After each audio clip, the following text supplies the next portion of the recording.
ভারতীয় সাম্রাজ্যের এক মহান রাজা আকবর।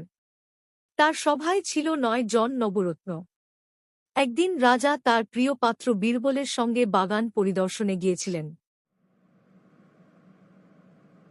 এর নাম মহারাজ। প্রতিদিন এসে আপনি আপনার ফুল ফলের প্রশংসা করেন।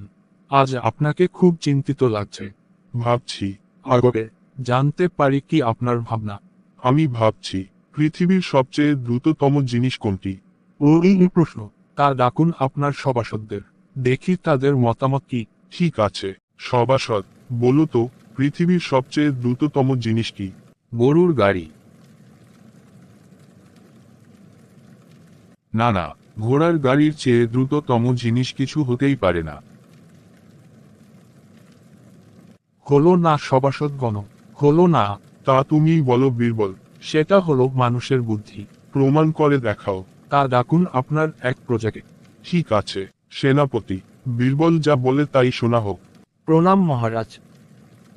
কি হে, তোমার সমস্যা? শুনতে চান? তবে শুনুন। কি হে বাবু, কোথা যাও শুনি? জল তুলতে। কোথায়? কেন, আমরা কুয়োতে। কালই তোমার কাছ থেকে কিনলাম। তবে আমি তো কুয়ো বেচেছি, জল তো বেচিনি। একই আজব কথা। উচিত কথা আজব মনে হচ্ছে এখন। আপনি এর বিচার করুন। খুব চিন্তার বিষয়।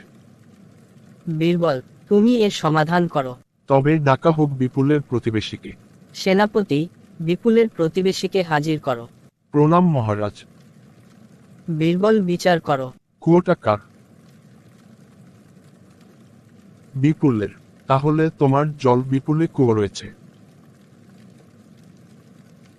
হ্যাঁ, কদিন আগে ও কুয়োটা কিনেছে। 2 দিন হলো।